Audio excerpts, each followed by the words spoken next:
नहीं आता है तो इसका यह मतलब नहीं कि आप किसी से कम हो। अरे गर्व से कहो कि हम हिंदुस्तानी हैं। लेकिन हाँ, इंग्लिश सीखना, एक नई लैंग्वेज सीखना अपने आप में एक स्किल होती है। इससे आप अपना करियर, अपनी लाइफ दोनों को ही बदल सकते हो, बहुत ज्यादा कामयाबी हासिल कर सकते हो।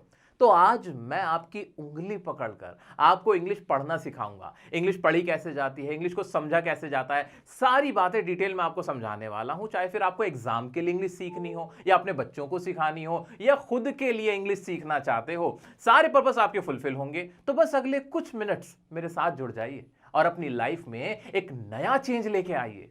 आप में से बहुत सारे ऐसे लोग भी होंगे जो इंग्लिश पढ़ तो लेते हैं लेकिन उन्हें समझ नहीं आती। कुछ ऐसे भी होंगे जो इंग्लिश पढ़ लेते हैं लेकिन उन्हें थोड़ी बहुत ही समझ आती है। और कुछ ऐसे भी होंगे जो पढ़ ही नहीं पाते, जो रीडिंग कर ही नहीं पाते।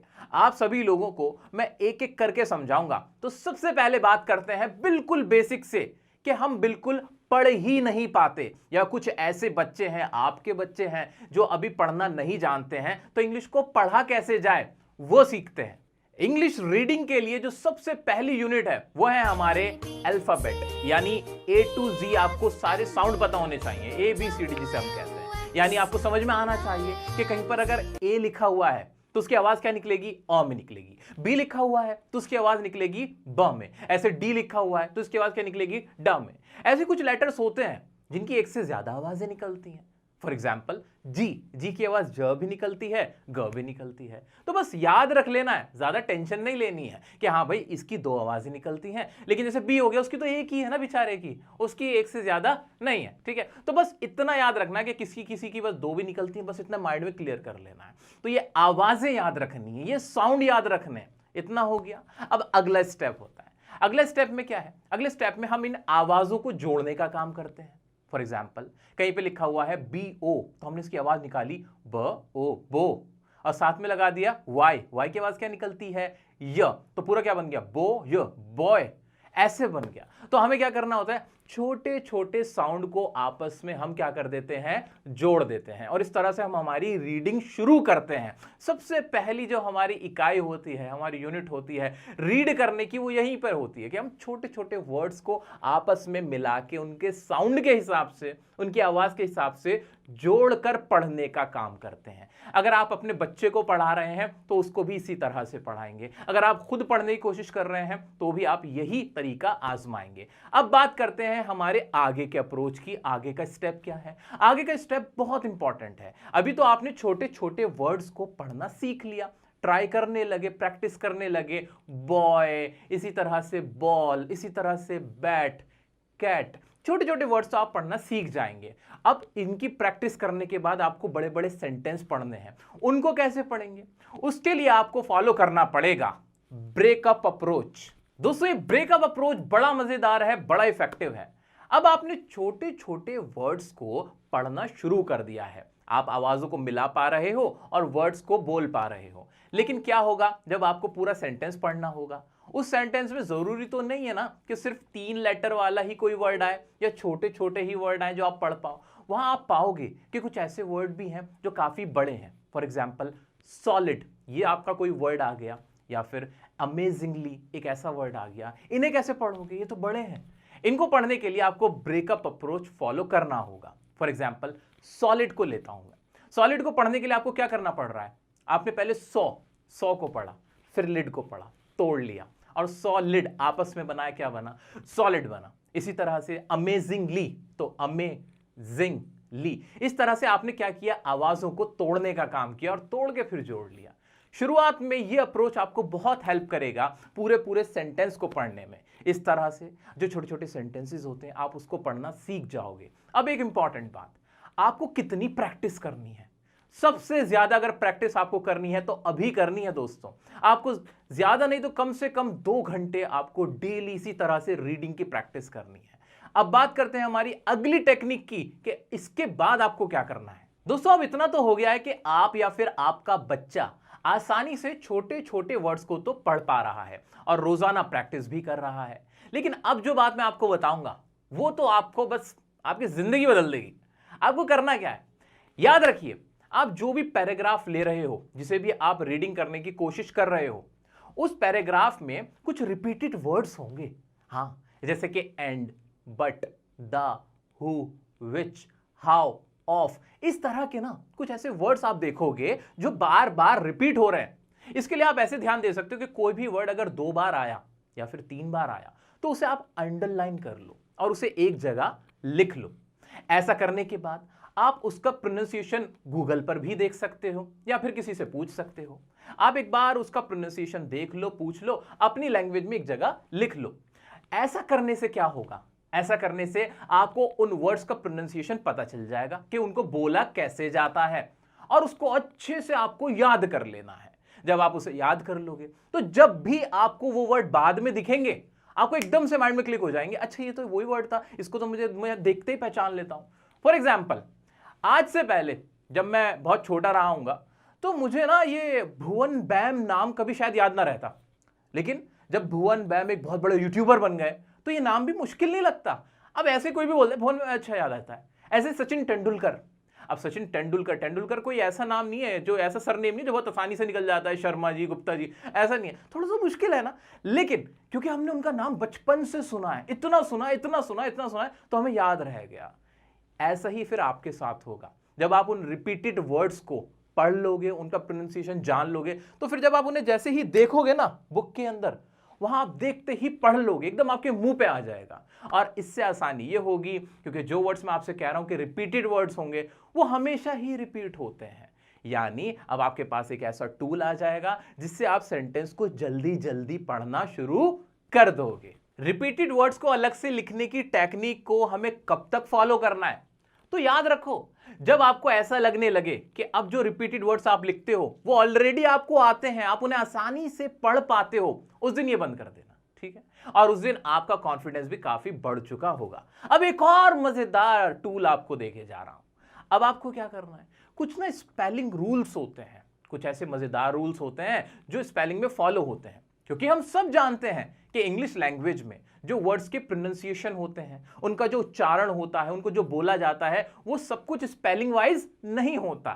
कुछ वर्ड्स ऐसे होते हैं जहां पे लेटर साइलेंट होते हैं, कुछ की स्पेलिंग कुछ अलग ही होती है और बोलने में कुछ और बोला जाता है। उसके लिए ना कुछ कॉमन स्पेलिंग रूल्स बने हुए हैं जो कि फॉलो होते हैं।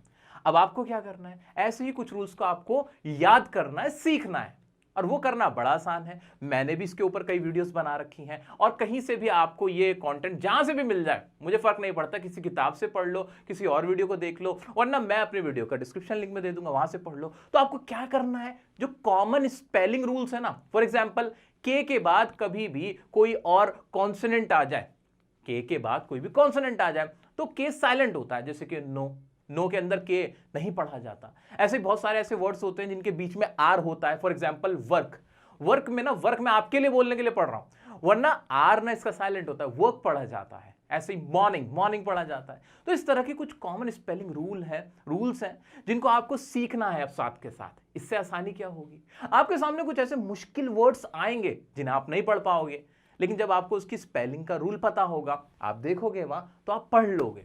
इस तरह से रीडिंग का जो काम है वो आपका बहुत अच्छे से कवर हो जाएगा।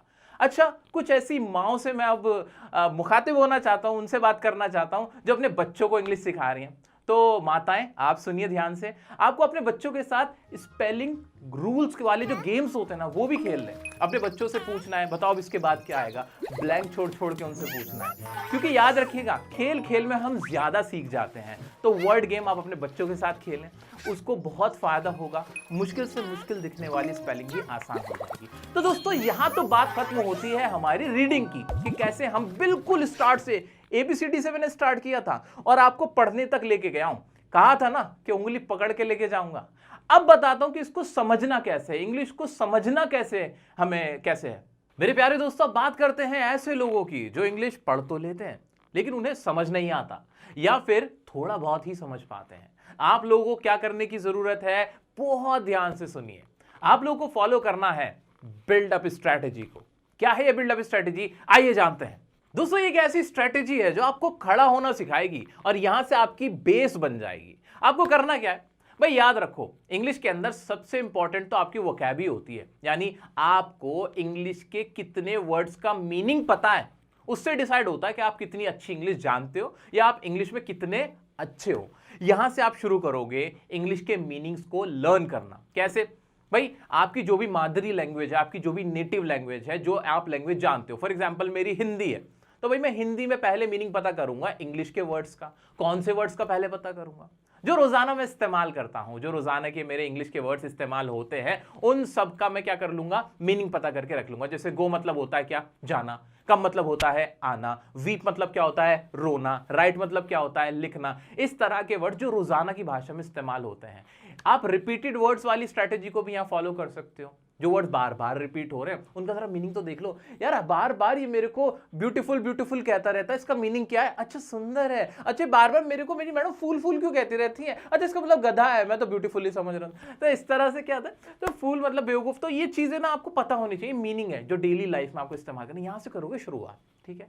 लेकिन एक और इंपॉर्टेंट बात, आपको वोकैब के साथ साथ अगर ग्रामर आती है तभी आप किसी सेंटेंस का मीनिंग पता कर पाओगे। आपको इंग्लिश में पढ़कर समझ में आएगा कि असल में क्या कह रहा है। तो ग्रामर का सॉरी पढ़ें। अब ग्रामर तो पढ़ने के लिए बहुत ज्यादा है। अभी मैं कंपेटिटिव स्टूडेंट की बात नहीं कर रहा, एग्जाम की बात नहीं कर रहा, अभी मैं बहुत लो लेवल पे बात कर रहा हूं, थोड़ी थोड़ी इंग्लिश जानने के लिए। तो क्या मैं उसके लिए सॉरी ग्रामर पढ़ लूं? नहीं, ग्रामर का तो पूरी दुनिया बनी हुई है ग्रामर की। नहीं नहीं नहीं नहीं, सिर्फ 3, कितने कहा मैंने, सिर्फ 3 चीजें कर लो। 3 है, आपका काम हो जाएगा। वो 3 चीजें क्या है? सबसे पहला तो आपको टेंसेस की नॉलेज हासिल करनी है। टेंसेस का मैंने वीडियो बनाया हुआ है। दूसरा पार्ट्स ऑफ स्पीच पढ़ने हैं। और तीसरा वॉइस पढ़नी है। ये 3 टॉपिक अगर आपने कवर कर लिए तो आप इस लायक हो जाओगे कि आप किसी भी इंग्लिश के सेंटेंस को पढ़कर उसका मीनिंग आपको समझ में आ जाएगा मेरे प्यारे दोस्तों, ठीक है। ये आपके अंदर जादू होगा, आपको खुद लगे यार इतना आसान था क्या? मैं तो जब से सालों से सोच रहा था कि इतना मुश्किल है, मैं तो सालों से सोच रही थी इतनी मुश्किल चीज है, ये तो खामा में हवा बना रखा था। हाँ भाई हवा बना रखा है, मैं सच्चाई बोलता हूं आप लोगों से, क्योंकि आप सब मेरे दोस्त हो, मेरे छोटे बहन भाई हो, ठीक है, इसलिए, ठीक है। अब सुनो भाई, हवा हमें निकालना है, सिर्फ 3 चीजें करनी। सर करें कहां से? कोई बुक बता दो, कोई टीचर बता दो, कुछ ऐसा बता दो। मैंने आपके लिए वीडियोस पहले बनाई हुई हैं, आप वहां से पढ़ लो। अगर आपके पास कहीं से नोट्स हैं वहां से पढ़ लो। कोई भी बुक है आपके पास वहां से पढ़ लो। कोई मटेरियल मैटर नहीं करता है, बस आप पढ़ लेना, कहीं से भी पढ़ लेना, ठीक है। ज्यादा डेप्थ में नहीं जाना, बेसिक बेसिक पढ़ लेना। ये नहीं कि सर समझ में नहीं आ रहा, उसके तो इतने टाइप्स है, प्रोनाउन के क्या करूं? अरे कोई दिक्कत नहीं। हाँ, टेंसेस का वीडियो मेरा जरूर देखना, क्योंकि उसे करोड़ों लोगों ने देखा है, बहुतों को फायदा हुआ है। टेंसेस बहुत बहुत इंपॉर्टेंट ब्लॉक है, तो वो जरूर मेरा पढ़ा हुआ देखना, ठीक है। बाकी चीजें चाहे आप कहीं और से रेफर कर लो। इतना करने के बाद वोकैब आपको मेन वोकैब पता ही है, थोड़ी सी ग्रामर, इतनी सी ग्रामर बताई मैंने, 3 चीजें बताई। इतना करने के बाद आप इस लायक हो चुके हो कि अब आप किसी भी नॉर्मल इंग्लिश सेंटेंस का मीनिंग जान सकते हो। अगला स्टेप क्या होगा वो सुनिए दोस्तों। नेक्स्ट स्टेप आपको यह याद रखना है कि जब आप रीडिंग की प्रैक्टिस करो, इंग्लिश को समझने की कोशिश करो, तो उसके लिए इजी से इजी मटेरियल को आपको रेफर करना है। फॉर एग्जाम्पल, उसके अंदर सिर्फ 10% ही ऐसे वर्ड्स होने चाहिए जो आपको नहीं आते हो, जिनका मीनिंग आपको नहीं पता हो। अदरवाइज 90% तो ऐसा होना चाहिए जो आपको आता हो। अब इसके लिए कौन सा मटेरियल होगा? भाई छोटे बच्चों की कोई बुक आप ले सकते हो, फर्स्ट क्लास की, सेकंड क्लास की बुक ले सकते हो, कोई ऐसी मैगजीन ले सकते हो जिसकी लैंग्वेज बहुत ही इजी है। आप ट्विटर अगर इस्तेमाल करते हो तो ट्विटर के ट्वीट्स पढ़ सकते हो, जो कोई ऐसा क्रिएटर है जो बहुत ही आसान लैंग्वेज में, ईजी लैंग्वेज में कुछ ट्वीट करते हैं, ऐसे लोगों के आप ट्वीट्स देख सकते हो। ऐसा मत करने लगना कि न्यूज़पेपर उठा के बैठ गए हो और न्यूज़पेपर में आपको कुछ समझ ही नहीं आ रहा, हर चौथा वर्ड तो मुश्किल है, आपने सुना भी नहीं है, और आप बार बार मोबाइल में उसका मीनिंग जानने के लिए डिक्शनरी का इस्तेमाल कर रहे हो, गूगल का इस्तेमाल कर रहे हो। इससे पता है नुकसान क्या है? आपका फ्लो टूटेगा।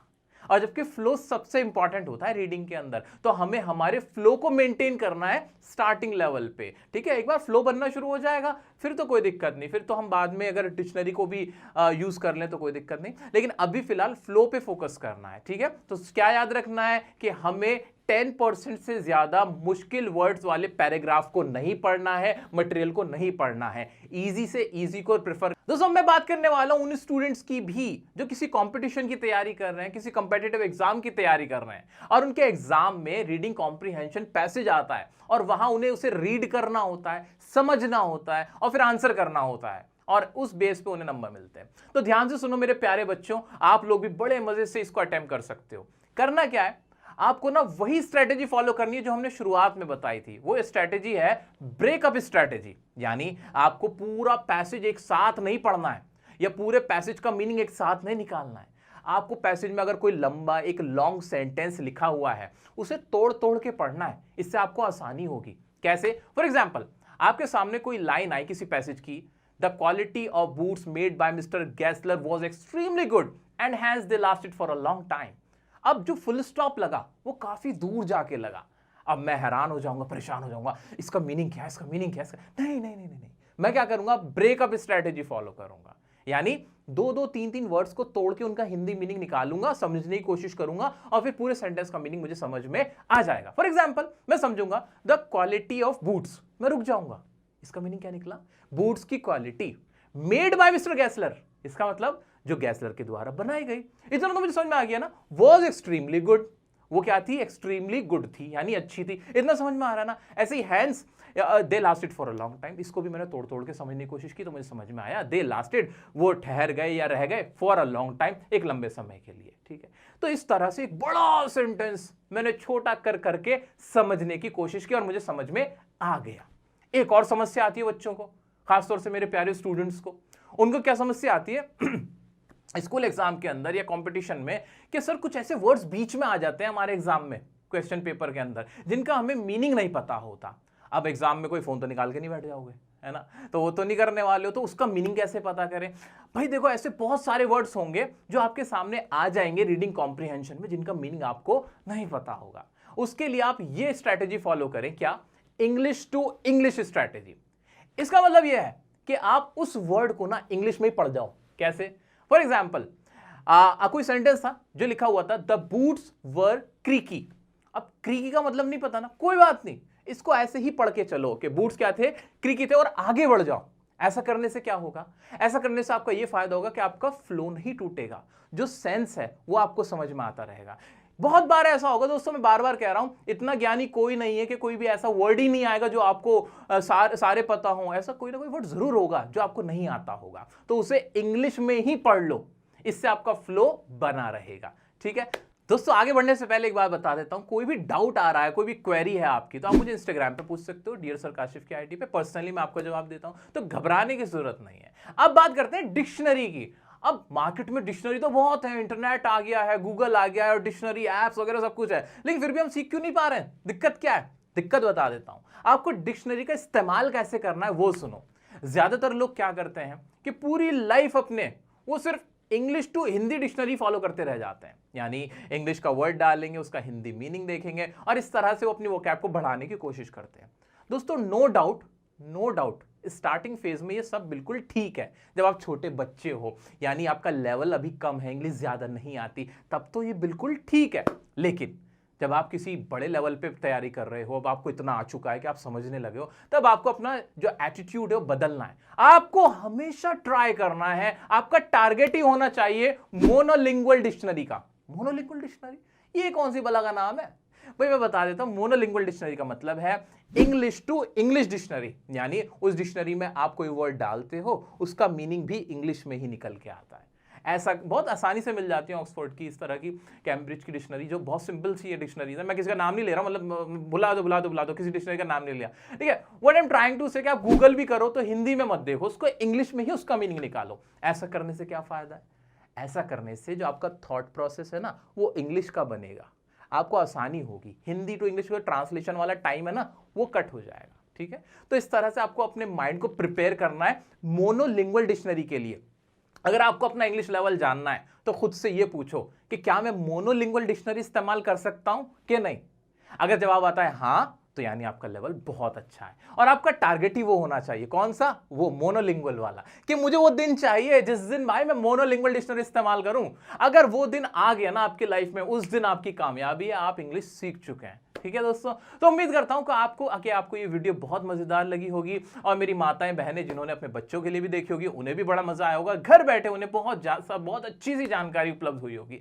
तो अगर कोई भी डाउट आता है आप मुझसे पूछ सकते हैं। इंस्टाग्राम पे चैनल को सब्सक्राइब नहीं किया तो प्लीज सब्सक्राइब करें और हमारा सपोर्ट करें, हमारे परिवार का हिस्सा बन जाएं। मिलते हैं नेक्स्ट वीडियो में। कोई भी टॉपिक अगर आप मुझसे चाहते हैं मैं उस पर वीडियो बनाऊं, वो मुझे जरूर बताएं। मिलते हैं नेक्स्ट वीडियो में नेक्स्ट टॉपिक के साथ, तब तक के लिए बने रहें डियर सर के साथ।